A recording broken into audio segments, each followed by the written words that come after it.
Good morning. It's Friday. It's 3:15 a.m. Again, Monday, Friday.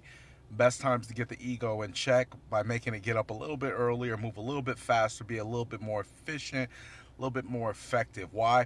Friday is typically the day to slow down and ease off. Monday's typically the day where you can't get it together. So those are the days where the ego is going to look to take the most charge and take the most control. I was listening to the oldest book, second to the Bible, which has got to be Think and Grow Rich by Napoleon Hill right now. I decided to go back a little bit. I wanted to hear something different, and he said something to the effects, and this made a whole lot of sense. Is whatever you ask out of life is exactly what life will give you. If you ask for a car and are not specific, then it will deliver you a car. If you ask for shelter over your head and not anything specific, it will deliver a rental apartment. If you ask for food, it won't give you the best. It'll give you fast food at Burger King or McDonald's. You have to be specific in what you ask for, and that's exactly what life will deliver. But the most important part that I think resonated was whatever you think about is what will come to fruition. So if you think negative, you'll get negative. If you think, and I know people are like, no, that can't be how it works. No, because the things that I need to make me successful, or the things I need to help develop me, are external. They're a result of my boss giving me a promotion. They're a result of how my wife treats me. They're a result of, there's nothing else to eat besides McDonald's, so that's where I'm gonna go to because I have to eat something.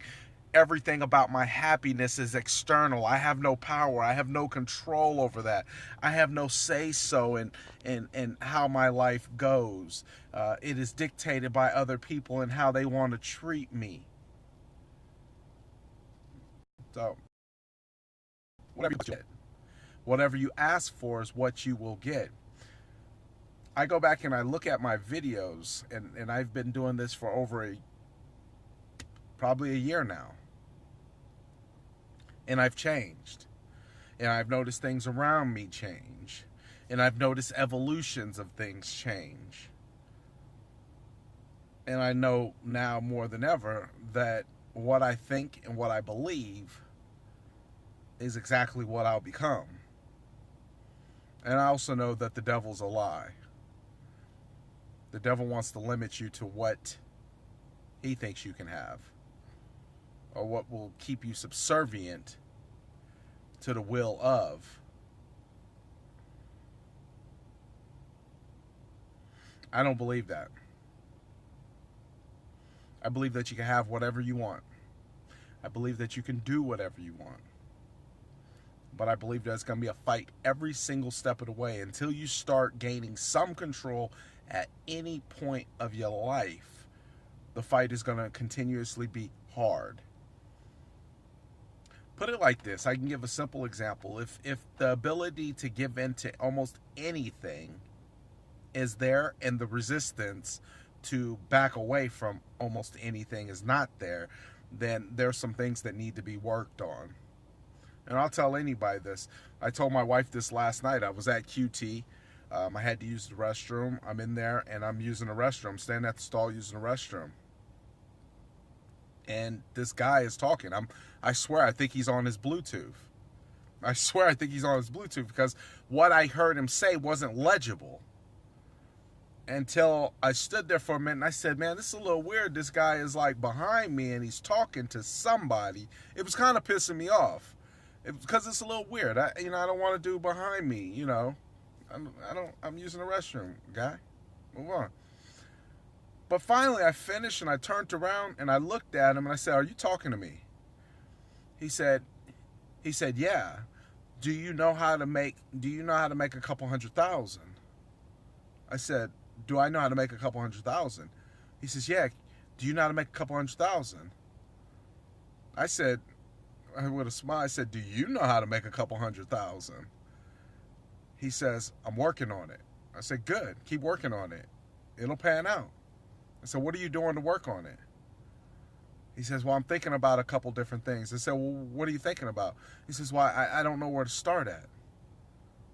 I said, okay, read a book. I don't even know this dude. Fuck you. What are you talking to me for?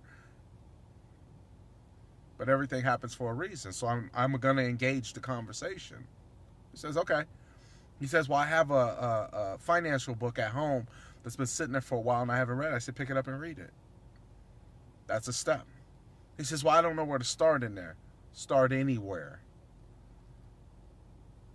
We're going in 2017. Start anywhere. One thing is, time is not going to be forgiving, and it's not going to give you anything. It's not going to cut you any slack.